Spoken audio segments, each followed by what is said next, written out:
नमस्कार दोस्तों, maths by D K Sharma YouTube channel पे आप लोगों का स्वागत है। आज हम लोग सेट नंबर 8 का डिस्कशन करने वाले हैं। और जो लोग नए हैं यार, वो लोग टेलीग्राम चैनल को आप लोग ज्वाइन कर लीजिए। टेलीग्राम चैनल का नाम है डीके शर्मा मैथमेटिक्स। यहाँ पे आपको सारा सेट का पीडीएफ वगैरह भी मिल जाएगा। ओके ना? तो आप लोग अगर नए हैं तो प्लीज जाके टेलीग्राम चैनल को ज्वाइन कर लें और यूट्यूब चैनल को भी सब्सक्राइब कर लीजिएगा यार। चलिए आ जाए सेट पे, देखते हैं।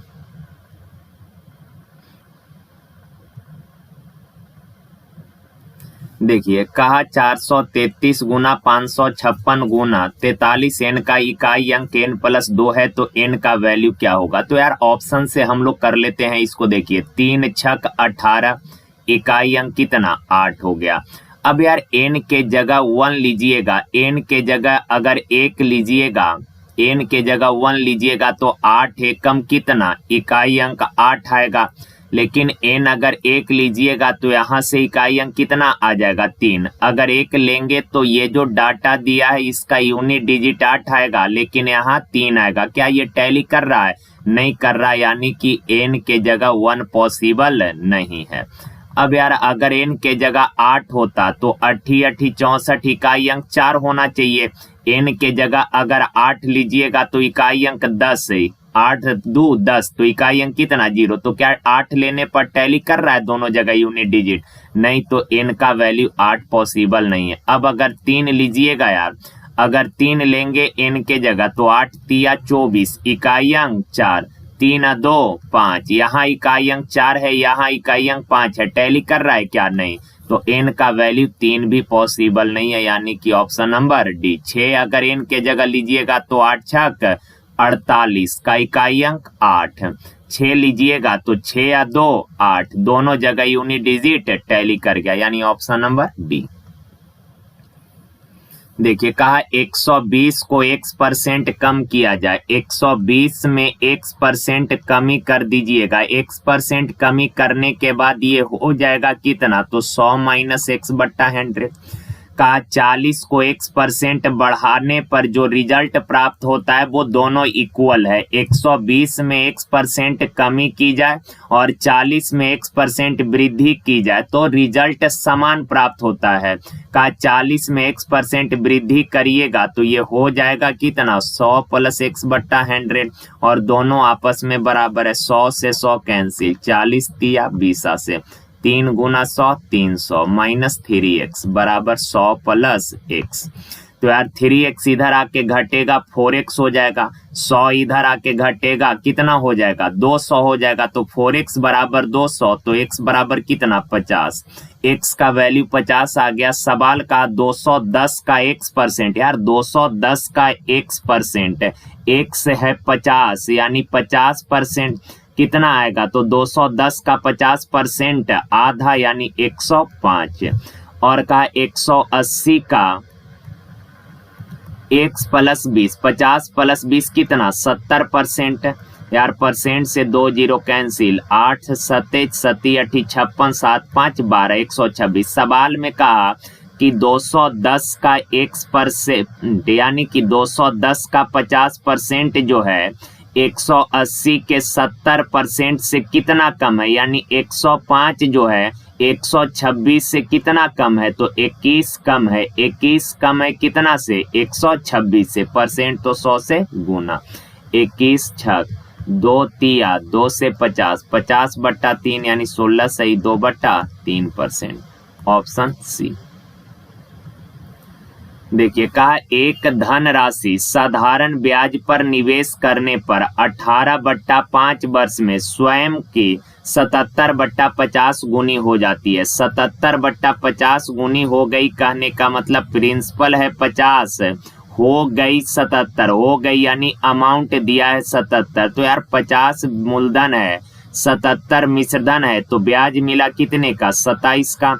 अब 82% अगर निकालेंगे तो 27 का ब्याज मिला। ब्याज हमेशा मूलधन पे मिलता है, तो 27 का ब्याज मिला 50 पर। परसेंट में कितना 100 से गुना, 50 दूना 100 यानी कि 54%। तो यार एसआई परसेंट है इतना, और आप सभी को पता है कि सर एसआई होता है rate into time. Rate time है 18/5 बराबर है कितना 54%। 18 तिया 54, तो रेट बराबर 5 तिया 15%। Option number B. देखिए ये अच्छा सवाल है। कहा एस टी यू एक काम को जो है 40, 48 और 60 दिन में पूरा करता है। तीनों वर्कर का टाइम अलग अलग दिया है।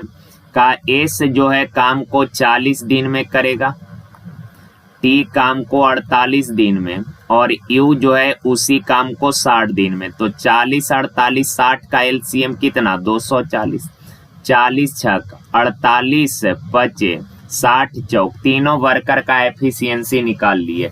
सवाल कहा उन्होंने काम करना प्रारंभ किया परंतु टी कार्य पूरा होने से 2 दिन पहले तथा यू कार्य पूरा होने से 5 दिन पहले कार्य को छोड़कर चला गया। एस शेष काम को अकेले पूरा करता है, तो निर्धारित राशि में से एस का हिस्सा कितना है। तो यार देखें टाइप आपने टाइम एंड वर्क में पढ़ा होगा कि सभी वर्कर मिलकर काम करना चालू किया, काम समाप्त होने से पहले भाग गया एक, दूसरा आदमी काम समाप्त होने से 5 दिन पहले, तीसरा काम समाप्त होने से 10 दिन पहले। इस तरह के टाइप आप लोग पढ़े ही होंगे। तो उसका यूज है का टी काम पूरा होने से 2 दिन पहले भाग गया। तो यार देखें जो वर्कर काम छोड़ कर जाता है ना उसको जबरदस्ती बुलाइए और जितना काम छोड़ के गया है उतना काम एक्स्ट्रा कराइए। तो यार का एस 2 दिन पहले टी 2 दिन पहले काम छोड़कर चला गया। टी एक दिन में 5 काम करता है, 2 दिन पहले भाग गया यानी 10 काम छोड़ के भागा। तो ए टी को बुलाइए और 10 काम एक्स्ट्रा कराइए। कहा यू 5 दिन पहले काम छोड़कर भाग गया। यू एक दिन में 4 काम करता है, 5 दिन पहले ही भाग गया। अगर 5 दिन रहता तो वो अपने हिस्से का तो काम करता, लेकिन वो 5 दिन पहले ही भाग गया। यू एक दिन में 4 काम, तो 5 दिन में कितना काम 20 काम छोड़ के भाग गया। तो उसको बुलाइए और 20 काम एक्स्ट्रा कराइए। तो 10 और 20 कितना हो गया 30 काम, 240 काम करना था, 30 काम एक्स्ट्रा यानी कि टोटल कितना काम कराना है 270। अब यार टोटल 270 काम है। टी भी आ गया, यू को भी आपने पकड़ के ले आया, एस तो आखिरी तक था ही, यानी इस 270 काम को तीनों मिलकर करेगा। एस टी यू तीनों मिलकर करेगा, कितने दिन लगेंगे 6 5 11 4 16 के एफिशिएंसी से, 6 5 11 4 15 के एफिशिएंसी से करेगा कितने दिन में 15 एकम 15 15 8 20 से 18 दिन में काम पूरा हो जाएगा। सवाल का एस अकेले कार्य पूरा करता तो उसको कितना पैसे मिलते। तो यार देखे पूरा काम 18 दिन में फिनिश हुआ है। तो यार का एस का हिस्सा कितना होगा। एस एक दिन में कितना काम करता है, एस एक दिन में 6 काम, तो 18 दिन में इतना काम करेगा।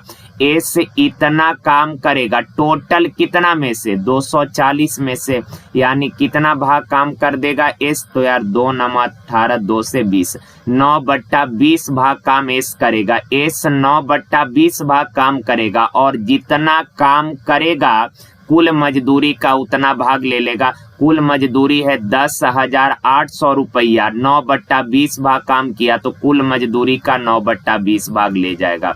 काटिएगा 0 से 0, 9 2 5 10 2 चौक 8 0 0 9 चौक 36 9 5 45 3 48 160। ऑप्शन नंबर डी क्लियर है। तो एस का ऐसे अगर इसी सवाल में बोले होता कि टी का हिस्सा कितना, टी का हिस्सा कितना, तो यार पूरा काम 18 दिन में फिनिश हुआ, शुरू से अंत तक पूरा काम 18 दिन में पूरा हुआ है।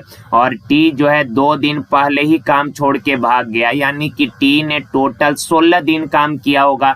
तो टी एक दिन में 5 काम, 16 दिन में कितना काम, इतना काम टी किया है। टोटल कितना में से, टोटल 240 में से 4 से काटिएगा 4 5 20 4 5 20 क्लियर है। 5 चौक 20 पनी 8 40 16 3 48 यानी 1/3 भाग काम जो है टी किया। तो टी जितना काम किया है कुल मजदूरी 10,800 का 1/3 भाग ले लेगा। तो टी का ऐसे निकाल लेना है।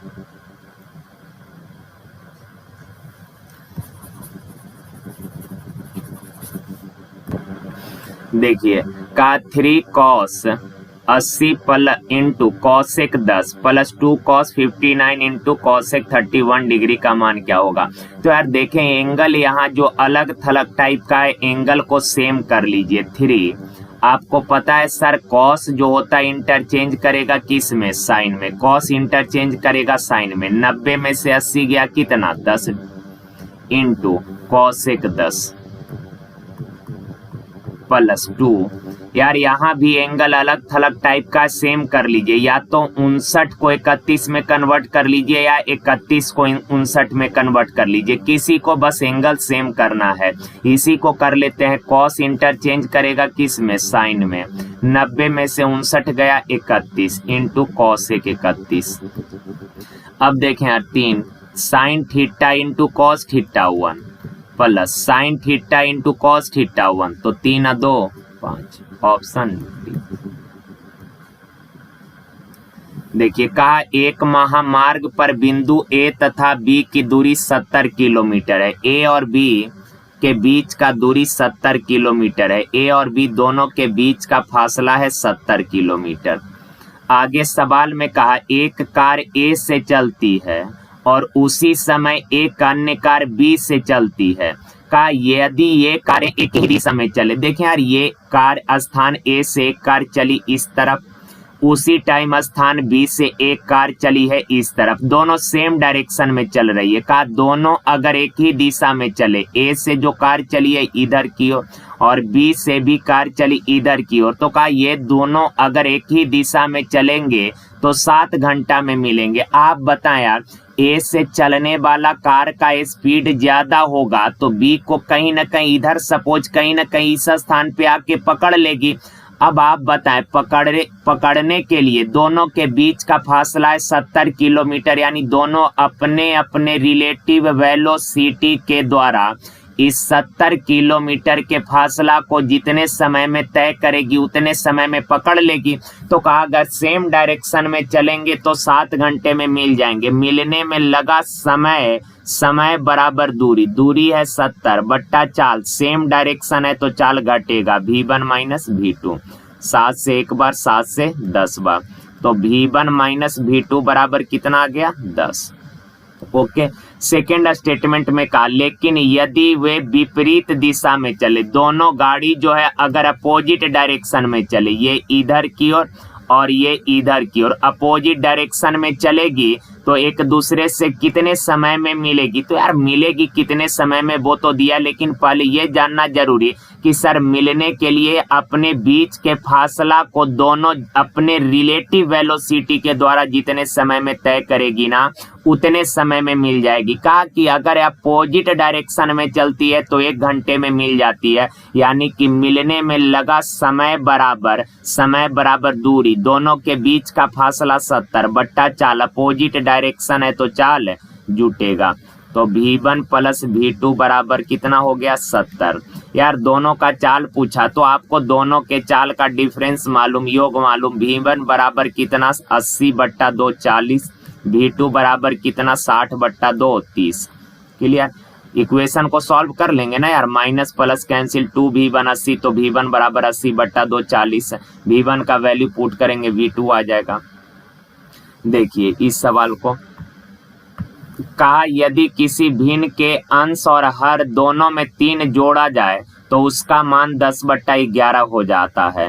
कहा अगर अंश और हर दोनों में से 4 घटाया जाए तो उस भिन्न का मान 3/4 हो जाता है। तो उस भिन्न की संख्या मान ज्ञात करें। तो यार ऑप्शन से कर लेते हैं। कहा अंश और हर दोनों में 3 जोड़ा जाता है। ऑप्शन ए देखिए, अगर अंश और हर दोनों में 3 जोड़िएगा, अंश में 3 जोड़िएगा कितना होगा 7 3 10, हर में 3 जोड़िएगा तो 8 3 11। तो यार अंश और हर 3 दोनों में अगर 3 जोड़ते हैं तो भिन्न हो जाता है 10/11, यानी ये तो कंडीशन को सेटिस्फाइड करा रहा है। सेकंड कंडीशन का यदि अंश और हर दोनों में से 4 घटाया जाए, अंश और हर दोनों में से 4 घटाया जाए, तो यार अंश में से 4 घटाइएगा तो 7 में से 4 घटाइएगा कितना 3, और हर में से 4 घटाइए यानी 8 में से 4 घटाइएगा कितना तो 4, तो 3/4 हो जाता है। यानी इस कंडीशन को भी सेटिस्फाइड कर रहा है, यानी कि ऑप्शन नंबर 1 करेक्ट होगा।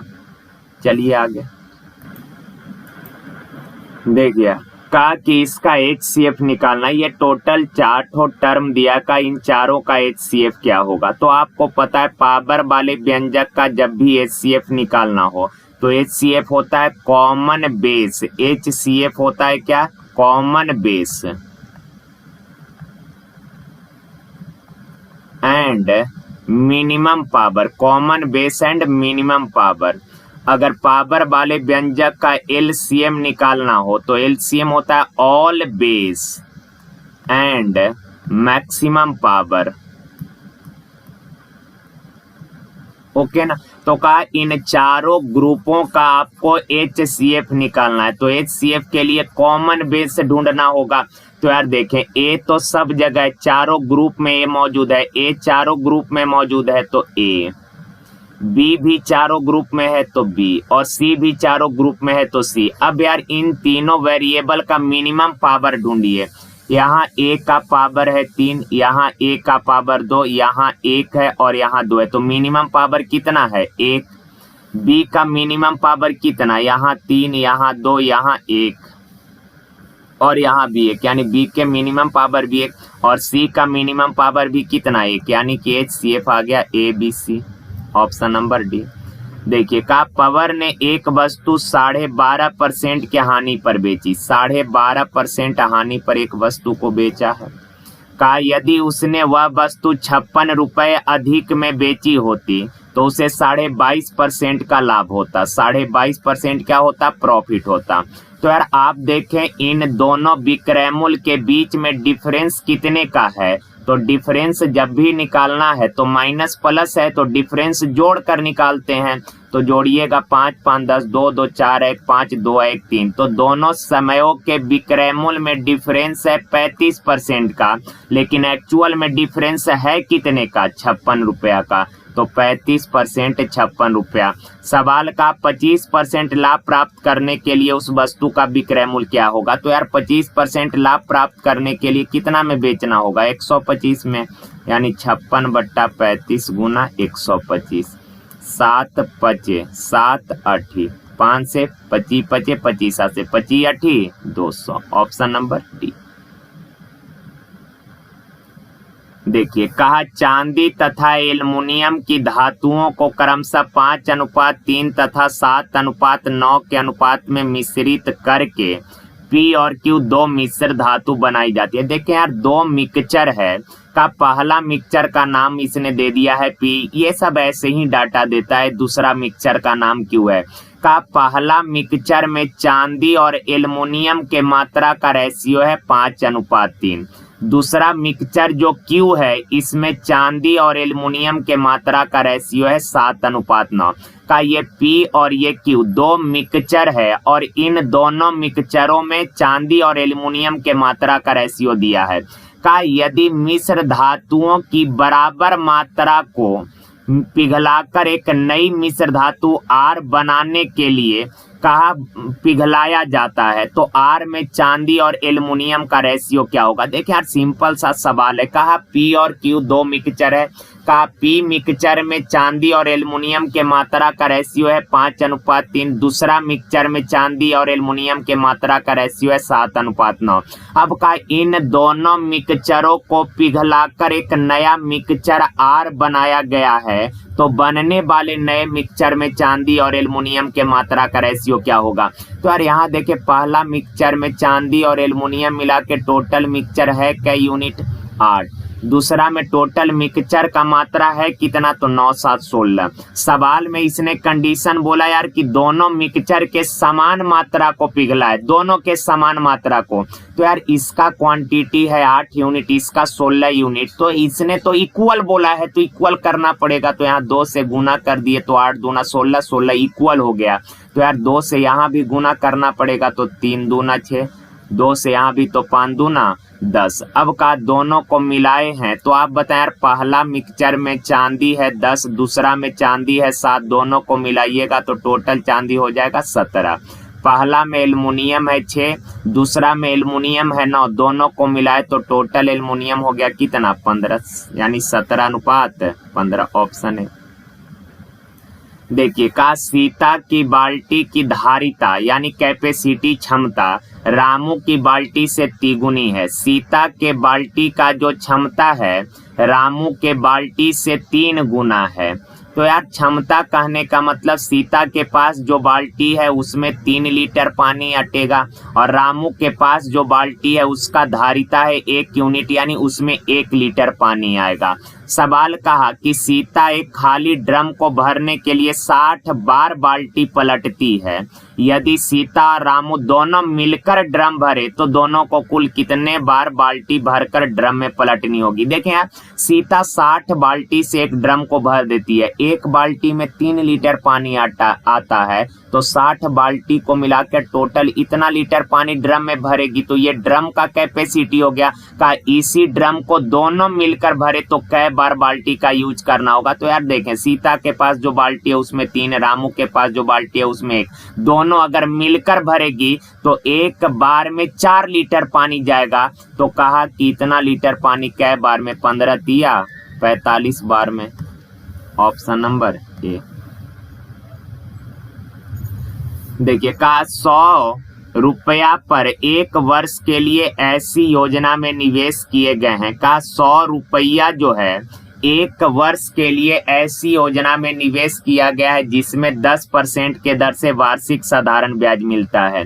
तो मेरे भाई 100 रुपया पर 10% के दर से 1 साल में कितने का साधारण ब्याज मिलेगा। तो आप बोलेंगे सर जी 10 रुपए का। अब आगे सवाल में कहा कि 100 रुपए का निवेश 1 वर्ष की ऐसी योजना में किया गया जिसमें 10% के दर से वार्षिक चक्रवृद्धि ब्याज मिलता है, लेकिन ये ब्याज अर्धवार्षिक है। तो का दूसरी योजना के तहत प्राप्त होने वाला ब्याज पहली योजना से कितना अधिक है। तो सुनिए यार का दूसरी योजना में 100 रुपए इन्वेस्ट किए और इस पर 10% के दर से चक्रवृद्धि ब्याज जो मिलता है वो अर्धवार्षिक है। तो कहा 1 साल में कितना का ब्याज मिलेगा। तो मेरे भाई अर्धवार्षिक में तो रेट आधा हो जाता है, तो 10 है तो रेट आधा यानी 5%। टाइम डबल हो जाता है, 1 साल है तो टाइम हो जाएगा कै साल, 2 साल। तो मेरे भाई 5% के दर से 2 साल का चक्रवृद्धि ब्याज होगा कितना। तो ए बी फॉर्मूला लगा लीजिए, a + b + a × b / 100 यानी कि 10 + 25 / 100 यानी 0.25 कहने का मतलब 10.25%। तो 100 रुपए पर चक्रवृद्धि ब्याज मिलेगा कितना। तो 10.25 रुपया, परसेंट से 2 जीरो कैंसिल, 10.25 रुपया। पहली योजना में 10 रुपया, दूसरी योजना में 10 रुपया 25 पैसा, कितना ज्यादा है। तो आप बोलेंगे सर 25 पैसा ज्यादा है। Option C. देखिए सवाल कहा मोनिका के पिता की आयु। इस सवाल को करने के लिए इतना 100 का तो कोई जरूरत ही नहीं है, क्योंकि परसेंट 100 पर ही कोई वैल्यू परसेंट कहलाता है। तो कहा पहला योजना में 100 रुपए पर 10% ब्याज मिला यानी कि 10 रुपए का ब्याज मिलेगा, सिंपल। दूसरा योजना में 100 रुपया पर 10% के दर से अर्धवार्षिक ब्याज मिलता है। अर्धवार्षिक अगर यानी 6 माही ब्याज, अर्धवार्षिक यानी हर 6 महीना पर 10% मिलता है। तो 1 साल में कितना मिलेगा। तो 6 माही को एनुअल में लाइएगा तो रेट हो जाएगा 5, टाइम हो जाएगा 2। तो 5% के दर से 2 साल का कितना 10.25।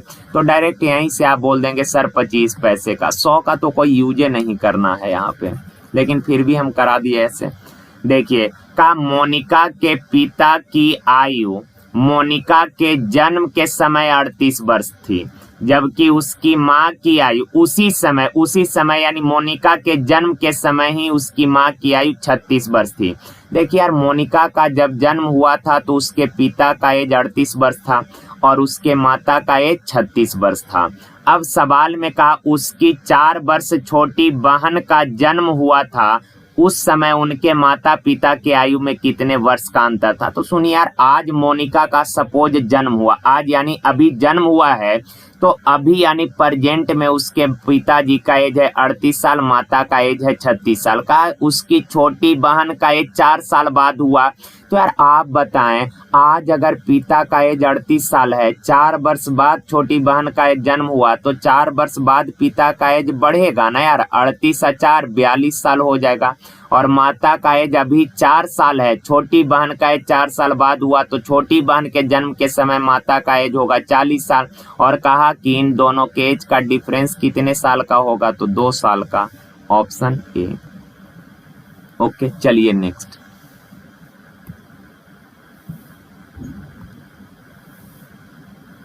देखिए का एक कॉलेज के 3 ग्रुप G1, G2, G3 में छात्रों की संख्या 20, 40 और 60 है।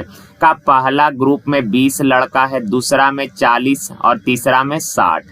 का समूह G1, G2 और G3 द्वारा प्राप्त किए गए औसत अंक 50%, 60% और 70% है, तो कॉलेज के सभी छात्र के अंकों का औसत प्रतिशत बताना है। और आप सभी को तो पता ही यार, योग बराबर होता है औसत गुना संख्या। तो का पहले ग्रुप में 20 बच्चे हैं और इन सबों का औसत 50% है। 20 बच्चों का औसत अगर 50% है तो 20 बच्चों का टोटल अंक कितना, 20 गुना 50%, से 2 जीरो कैंसिल, यानी कितना, 10। अब डायरेक्ट बताइए आप, दूसरे ग्रुप में 40 बच्चे हैं और इनका औसत है 60%, तो 40 बच्चे का औसत 60%, तो 40 बच्चे के टोटल अंक कितना, 40 गुना 60%, यानी कि 6 चौक 24। तीसरे ग्रुप में 60 बच्चे हैं और इनका औसत 70% है, तो इन सबों का अंकों का योग कितना, तो औसत गुना संख्या 60 गुना 70%, परसेंट से 2 जीरो कैंसिल, 7 छक 42। ये पहले ग्रुप के 20 छात्रों के अंकों का योग इतना, दूसरे ग्रुप के 40 छात्र के अंकों का योग इतना, तीसरे ग्रुप के 60 छात्र के अंकों का योग इतना। तो यार तीनों ग्रुप के सभी छात्र के अंकों का योग इतना, तो औसत कितना, योग को एवरेज में कन्वर्ट करिएगा, नंबर ऑफ कैंडिडेट से भागा, तो 20 है 40, 60 है 60, 120। औसत परसेंट में बोला तो 100 से गुना।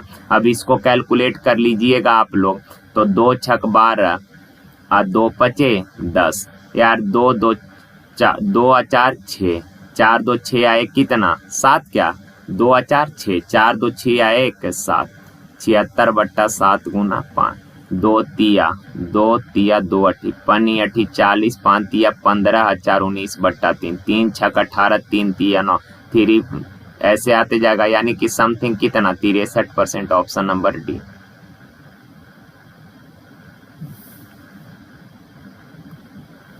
देखिए कहा कि 2 बिंदु के बीच दूरी को जाते हुए 72 किलोमीटर पर आवर के गति से तय किया जाता है और लौटते समय 54 किलोमीटर पर आवर के गति से तय किया जाता है।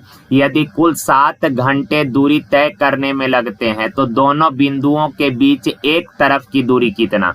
देखिए यार, जैसे ये 2 पॉइंट है, का जाते समय d किलोमीटर दूरी तय किया, जितना गया उतना ही आया, यानी जाते समय अगर d किलोमीटर दूरी तय किया तो वापिस लौटते समय भी कितना दूरी ट्रेवल किया होगा, d किलोमीटर।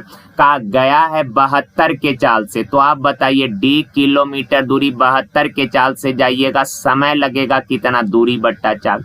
अब वापिस आए d किलोमीटर 54 के चाल से, तो समय लगा इतना, और जाबन आबन दोनों को मिलाकर टोटल समय लगा है कितना, 7 घंटा। अब इसको एलसीएम ले लीजिएगा, एलसीएम लेके सॉल्व करिएगा, d का कोई वैल्यू आ जाएगा, तो d का वैल्यू आपको आ जाएगा। सवाल कहा दोनों बिंदुओं के बीच एक तरफ की दूरी, तो एक तरफ की दूरी d ही किलोमीटर है ना, या तो जाइएगा तो भी d, आइएगा तो भी d, यानी d का वैल्यू आ जाएगा आंसर।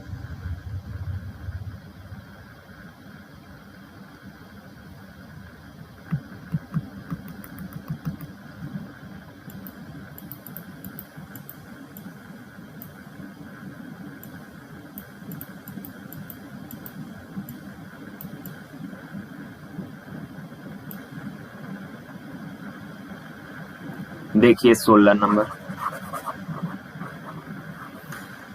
का धारा के विपरीत दिशा में चल रही एक नाव को एक दूरी तय करने में 8 घंटे 48 मिनट लगता है, जबकि धारा के दिशा में आरंभ बिंदु पर लौटने में 4 घंटे का समय लगता है। का शांत जल में नाव की चाल और धारा की चाल का रेशियो क्या होगा। तो यार देखें यार, धारा के विपरीत दिशा में नाव का चाल घटता है, यानी बोट माइनस वाटर, और धारा के दिशा में 9 का चाल जुटेगा, यानी कि वोट प्लस वाटर। का धारा के विपरीत दिशा में कोई दूरी तय करने में 8 घंटे 48 मिनट का समय लगता है। तो यार इस टाइम को अरेंज करिएगा तो 8 घंटा प्लस 48 मिनट को 48 मिनट को अगर बराबर में लाइएगा 60 से भागा तो 48/60, तो 12 चौक 48, 12 पचे 60, पनी 8 40 4 44/5 घंटा, यानी कि धारा के विपरीत दिशा में गया है तो उसको टाइम लगा है 44/5 घंटा। तो यार धारा के विपरीत दिशा में इतना के चाल से चलकर 44/5 घंटा में दूरी तय किया कितना, तो दूरी बराबर चाल गुना समय, ये डिस्टेंस आ गया धारा के अपोजिट। का धारा के दिशा में उसी दूरी को लौटने में 4 घंटे लगा, तो दूरी कितना, तो दूरी चाल गुना समय, ये दोनों दूरी आपस में बराबर है। 4 से 11 तो 11b माइनस 11w बराबर 5b प्लस 5w। यार 5b इधर आके घटेगा 6b, 11w इधर जाके जुटेगा 16w, छोटा कर लीजिए 2 तिया 2 8, तो b/w बराबर 8/3, यानी बोट का स्पीड है 8 और वाटर का स्पीड है 3, तो रेशियो पूछा 8:3। देखिए कहा 12 सेंटीमीटर और 8 सेंटीमीटर भुजाओं वाले आयत से एक समचतुर्भुज बनाया गया जिसका परिधि आयत के परिधि के बराबर है। कल भी एक सवाल ऐसा हम लोगों ने किया था, देखिए ये समचतुर्भुज है, कहा इसका जो परिधि यानी जो परिमाप है वो आयत के परिमाप के बराबर। तो यार आयत का परिमाप सबको पता ही है, लंबाई गुना चौड़ाई, तो 2 इंटू लंबाई प्लस चौड़ाई, 12 8 है 20, यानी 20 दूना 40। अब यार देखें समचतुर्भुज का परिमाप आयत के परिमाप के बराबर है, यानी कि समचतुर्भुज का भी परिमाप 40 है। अगर परिमाप 40 है और आपको पता है कि सर समचतुर्भुज के चारों भुजा का लंबाई बराबर है और इनका योग है 40, तो प्रत्येक भुजा कितना, 4 दहा 40, यानी कि 10 चारों भुजा का लंबाई 10 हो गया।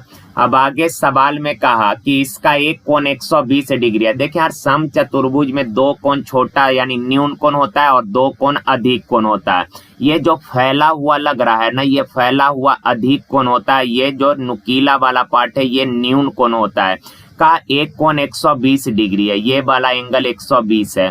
और एक चीज आप ध्यान रखिएगा, समचतुर्भुज में 2 लगातार कोणों का योग 180 डिग्री होता है। समचतुर्भुज में 2 लगातार कोणों का योग 180, अगर ये भी 120 है तो ये वाला कोण कितना हो जाएगा, 60 डिग्री हो जाएगा।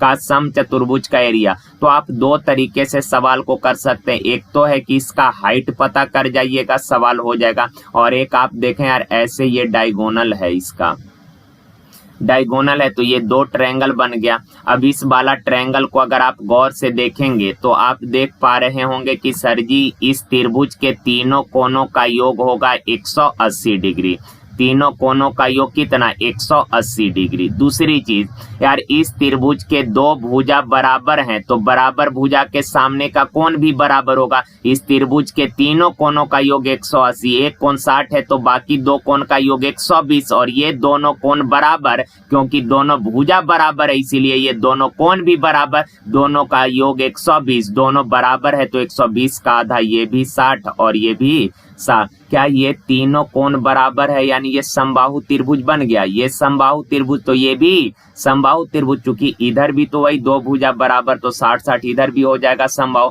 तो 2 समबाहु त्रिभुज को मिलाकर ये पूरा समचतुर्भुज बना है। एक समबाहु त्रिभुज का एरिया √3/4 गुना भुजा स्क्वायर 10 का स्क्वायर 100। एक समबाहु त्रिभुज का एरिया इतना पूरा चतुर्भुज का निकालना है, यानी कि 2 समबाहु त्रिभुज का एरिया 2 से गुना करिएगा, 4 से 25 चौक 125 गुना 50√3। क्लियर है बात।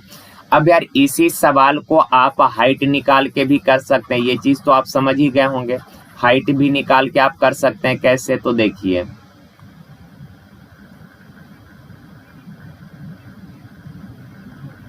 ये कहा एक कोण है 120, प्रत्येक भुजा 10-10 है तो ये कोण हो जाएगा 60। इसका हाइट अगर निकालिएगा तो यहां से ऐसे परपेंडिकुलर ड्रॉ कर दिए, परपेंडिकुलर ड्रॉ कर दिए। तो ये देखिए यार, इस त्रिभुज को अगर आप गौर से देखिएगा तो 90 के सामने ये तो कर्ण है और ये क्या है, लंब है। ये क्या है, लंब है।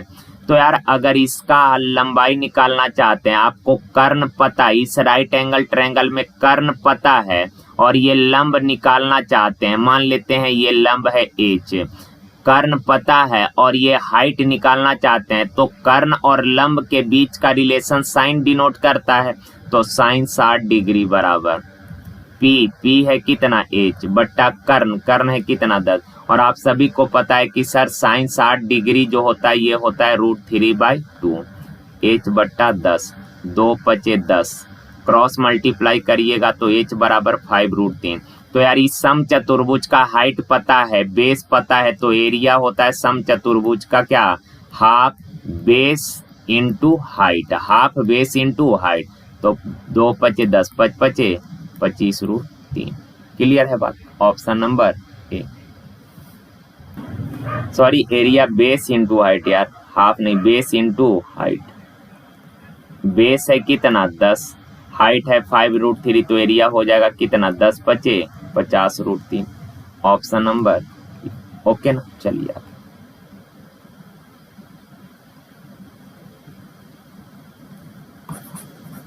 देखिए का x माइनस ए और x plus 3, x square plus x square plus ax plus b का गुणनखंड है। जैसे हम बोले यार कि 6 का 2 फैक्टर है 2 और 3, 6 का 2 गुणनखंड है 2 और 3, कहने का मतलब 2 से अगर 6 में भाग दीजिएगा पूरा पूरा कटेगा, रिमाइंडर बचेगा 0। 3 से अगर 6 में भाग दीजिएगा पूरा पूरा कटेगा, रिमाइंडर बचेगा कितना, 0। तो वही चीज यहाँ बोला कि x माइनस 1 और x प्लस 3 जो है इसका गुणनखंड है। अगर इसका ये दोनों गुणनखंड है, कहने का मतलब x माइनस 1 से भाग दीजिएगा पूरा पूरा कटेगा, शेष बचेगा 0। अगर x प्लस 3 से भाग दीजिएगा तो भी पूरा पूरा कटेगा, शेष बचेगा 0। तो यार x माइनस 1 से भाग देना है, तो जिससे भाग देना है उसके बराबर 0 लेकर x का वैल्यू निकालिए। अब x का वैल्यू यहाँ पुट करिए तो 1 का स्क्वायर 1 प्लस 1 गुना ए प्लस बी, रिमाइंडर क्या आएगा 0। ओके, अब यार x प्लस 3 से भी ये पूरा पूरा कटेगा, यानी शेष बचेगा 0। तो x प्लस 3 से भाग देना, इसके बराबर 0 लीजिएगा तो x बराबर -3, -3 का स्क्वायर करिएगा कितना आ जाएगा 9, -3 गुना a -3a plus b, remainder बचेगा 0।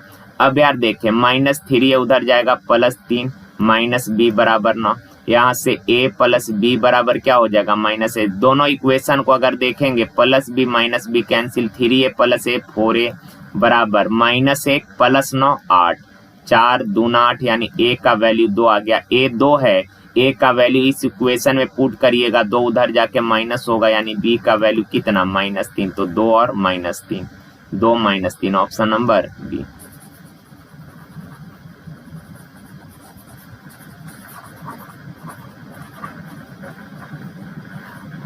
देखिए नेक्स्ट,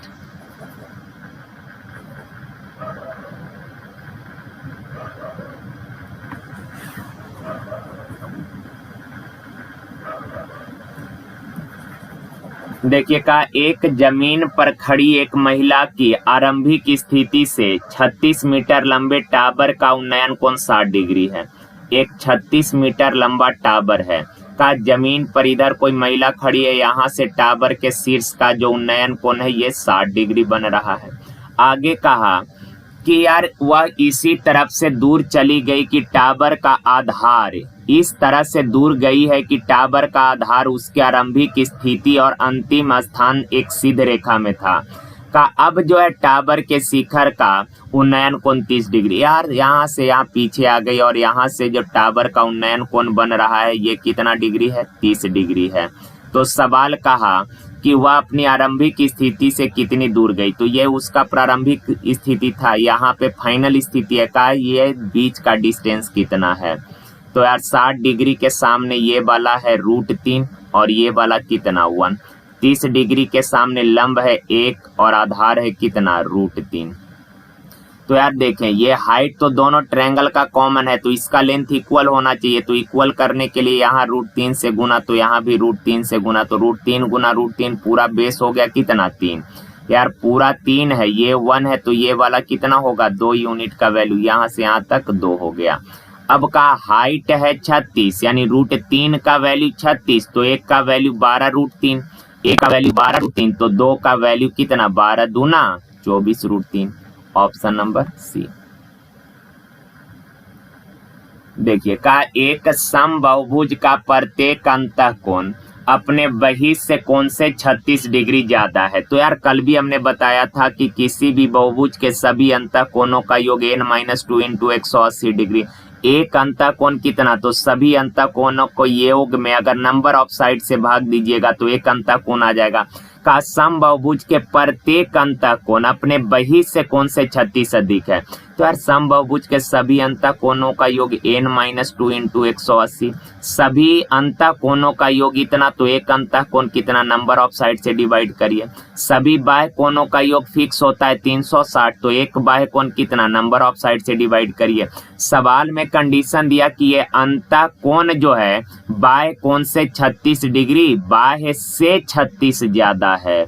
अब यार 36 अगर आप देख पा रहे हैं, न्यूमेरिकल को छोटा कर लेते हैं, तो यार 36 से अगर काटिएगा तो 36 से 1, 36 से 10 और 36 बचे यार 5n-10 बट्टा n, यहाँ 10 प्लस एलसीएम हो जाएगा तो n बट्टा n, n से n कैंसिल, यार n इधर आके घटेगा तो 4n, -10 इधर जाके जुटेगा तो 20, तो 4 बचे 20, यानी n का वैल्यू कितना आ गया 5, n 5, यानी ऑप्शन नंबर डी।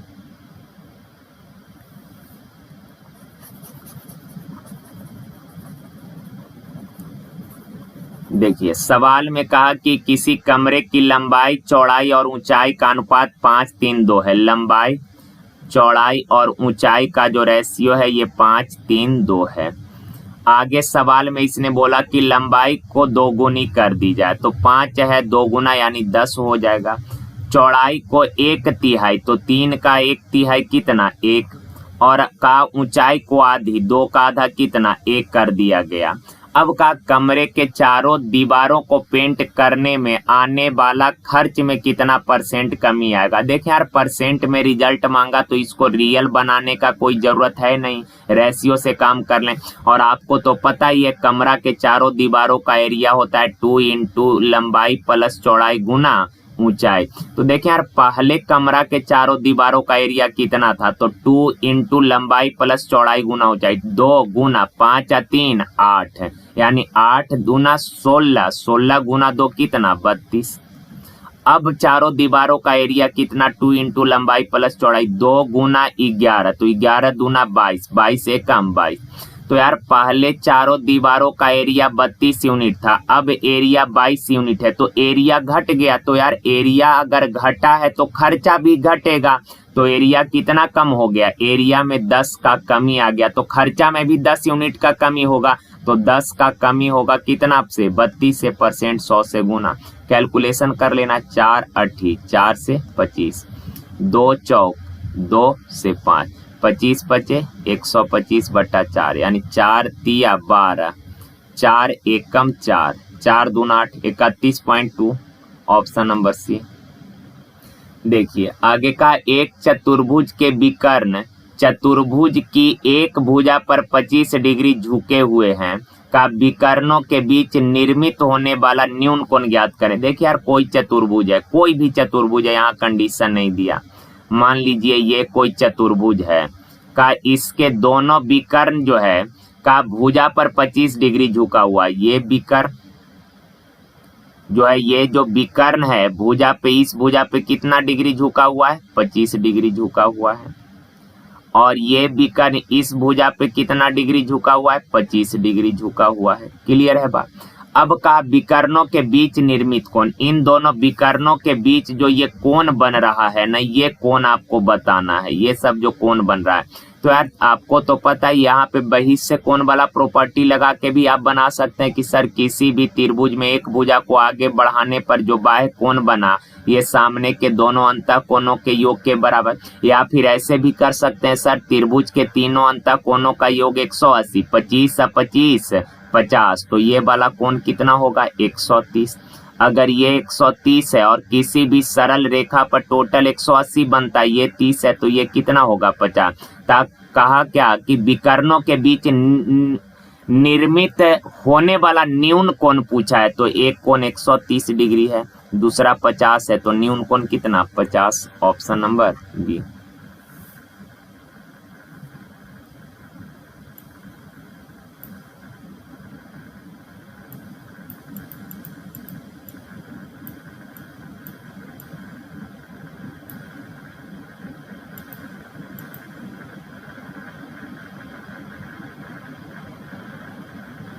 देखिए का श्रेणी 1 2 3 4 1 2 3 4 इस तरह से श्रेणी है। का इसके पहले 2007 पदों का योग क्या होगा।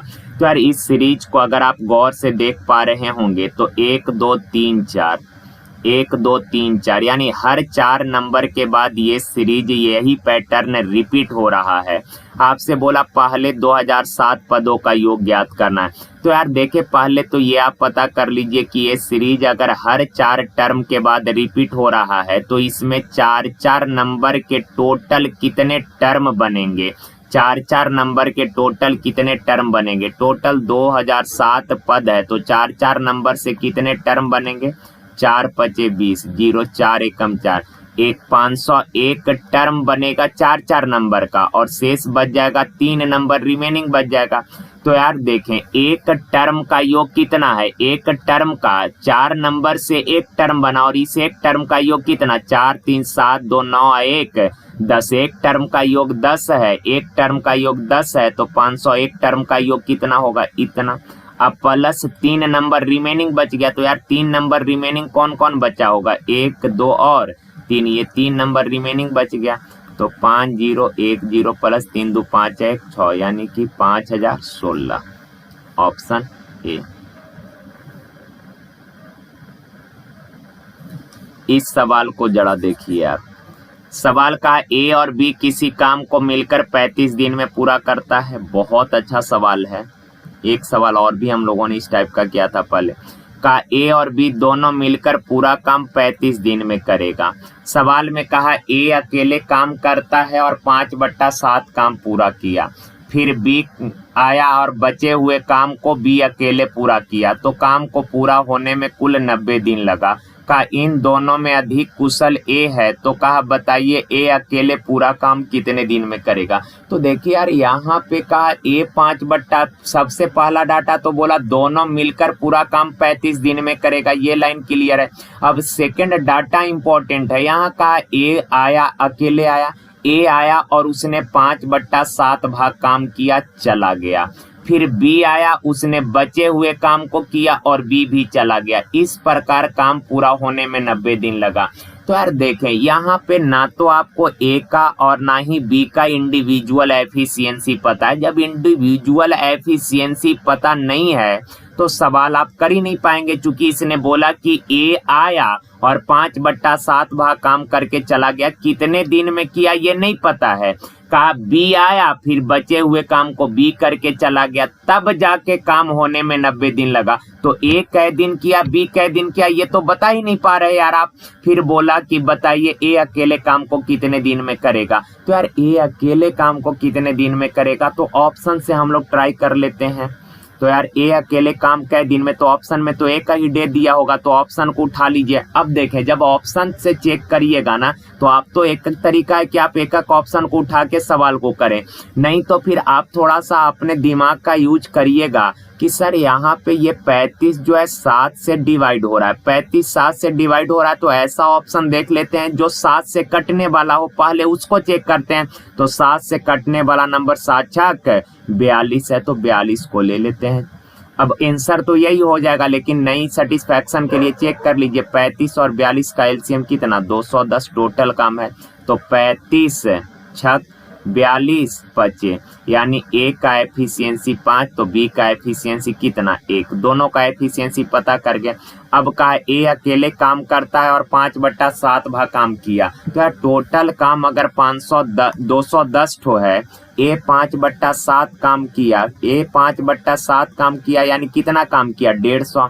तो यार आप बताइए अगर 150 काम ए किया तो एक कितना दिन काम किया, एक दिन में 5 काम, 150 काम करने में ए को कै दिन लगा होगा 30 दिन, ए चला गया।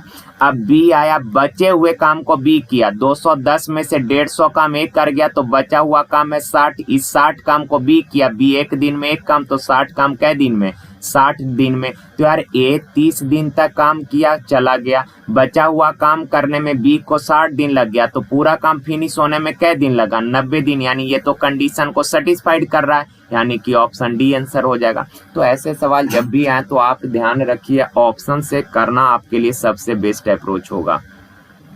देखिए का एक क्लास में लड़कों तथा लड़कियों का अनुपात 4:5 है, बॉयज और गर्ल्स का रेशियो दिया है 4:5। सवाल आगे का 4 नए लड़के कक्षा में शामिल हो जाएं तो लड़कों की संख्या में 20% वृद्धि हो गई। कहा 4 नए लड़के आए तो लड़कों का संख्या 20% बढ़ गया। 4 का 20% आप निकाल पाएंगे नहीं, पॉइंट में आ रहा होगा तो 1 0 चिपका लीजिए। अब यार 40 का 20% कितना 8 लड़का बढ़ गया तो अब लड़का हो गया कितना 48 यूनिट। गर्ल्स के बारे में कुछ नहीं बोला, यानी गर्ल्स अभी भी कितना है सेम, यानी 50 है। यार पहले 40 लड़के थे, 48 हो गए, कितना बढ़ा 8 यूनिट बराबर बढ़ा है कितना 4, तो 1 यूनिट बराबर 1/2 का लड़की का संख्या, तो लड़की का संख्या तो इक्वल ही है 50 यूनिट, तो यार 1 यूनिट 1/2 तो 50 यूनिट कितना 25, ऑप्शन नंबर बी। देखिए का x + 1/x 5 है, x + 1/x 5 है और आपको बोला x बट्टा, ये पूरे के बट्टा है, ये पूरा बट्टा है यार, ऐसे x बट्टा 1 + x + x², इसका वैल्यू निकालना है। तो देखिए यार x + 1/x दिया है, x + 1/x दिया है तो यहाँ बट्टा में x है, तो यार यहाँ पे बट्टा में x लाने के लिए क्या करना होगा, x से डिवाइड कर दीजिए इस व्यंजक को, तो x से ऊपर नीचे भाग दीजिएगा, ऊपर तो बचेगा कितना 1, नीचे भाग दीजिएगा 1/x प्लस x में x है तो 1, x² में x है तो x। अब यार 1/x + 1/x, x + 1/x का वैल्यू कितना दे रखा है 5 और 5 है कितना 6, यानी 1/6, ऑप्शन नंबर बी क्लियर। देखिए 27 नंबर का एक पुस्तक का अंकित मूल्य 4200 रुपया है, का एक ग्राहक को 25% और 22% की 2 क्रमिक छूट दी जाती है।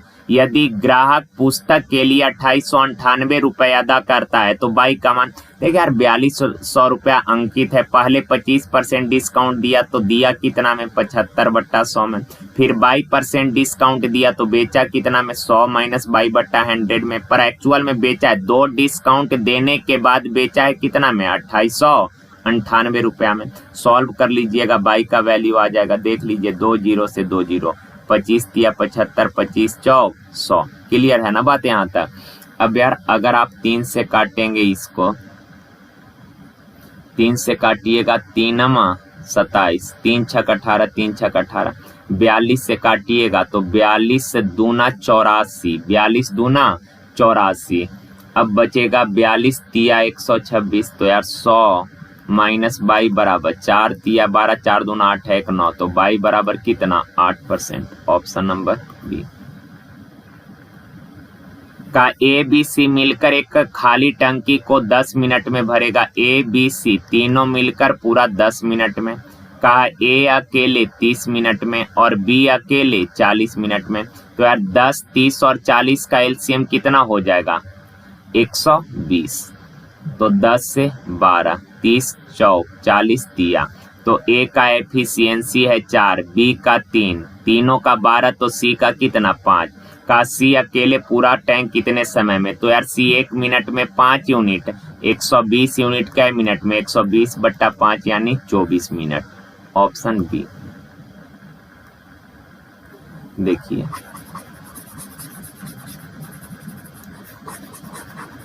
ये आपको फिगर इसने दे रखा है का EF बराबर CE बराबर CA, EF यानी ये वाला लाइन, CE यानी ये वाला लाइन और CA यानी ये तीनों आपस में बराबर है। EAC का मान निकालना, EAC यानी ये वाला एंगल आपको बताना है। तो यार जरा गौर से देखिए, कहीं से भी शुरू हो जाइए। जैसे इस त्रिभुज में दो भुजा बराबर, तो इसके सामने का कोण बराबर, इस भुजा के सामने ये अगर थीटा है तो इसके सामने ये थीटा होगा। अब अगर आप गौर से देख पा रहे होंगे तो आपको पता है किसी त्रिभुज में एक भुजा को आगे बढ़ाने पर जो बाह्य कोण बनता है ये सामने के दोनों अंतःकोणों के योग के बराबर, तो थीटा थीटा ये कोण कितना 2 थीटा। अब इस त्रिभुज में ये दो भुजा बराबर, इसके सामने 2 थीटा, तो इसके सामने ये वाला भी कितना 2 थीटा। क्लियर है बात। अब यार अगर आप बड़ा वाला त्रिभुज को देखें ऐसे, तो ये है 96 डिग्री, ये है 2 थीटा और ये एंगल है कितना थीटा। इस बड़े वाला त्रिभुज को, इसको अगर आप देख पा रहे होंगे ACF को, ACF ये बड़ा वाला त्रिभुज में ये वाला है थीटा। तो एक भुजा को आगे बढ़ाने पर जो ये बाह्य कोण बना दोनों अंतःकोणों के योग के बराबर, यानी 3 थीटा बराबर 96, तो थीटा बराबर 32। तो कहा एंगल EAC यानी 2 थीटा का वैल्यू निकालना है, तो 2 गुना 32 64 डिग्री, ऑप्शन नंबर बी। देखिए कहा किसी वस्तु को 625 में बेचने पर प्राप्त लाभ उसे 545 में बेचने पर होने वाला हानि के बराबर है। कहा यार दो विक्रय मूल्य दिया है, कहा 625 में बेचने पर जो प्रॉफिट होता है ना, कहा 545 में बेचने पर होने वाला लॉस के बराबर। ये जो प्रॉफिट है लॉस के बराबर है, यानी लॉस अगर x है तो प्रॉफिट कितना होगा x। आपको पता ही है क्रय मूल्य क्या होता है, विक्रय मूल्य में से प्रॉफिट घटा दीजिए या फिर विक्रय मूल्य में प्रॉफिट जोड़ दीजिए, लॉस जोड़ दीजिए, दोनों क्रय मूल्य हो गया बराबर, x उधर जाके जुटेगा 2x। ये कितना है 545, 545 इधर आके घटेगा, कितना बचेगा 80, तो x बराबर कितना हो जाएगा 40। x 40 है।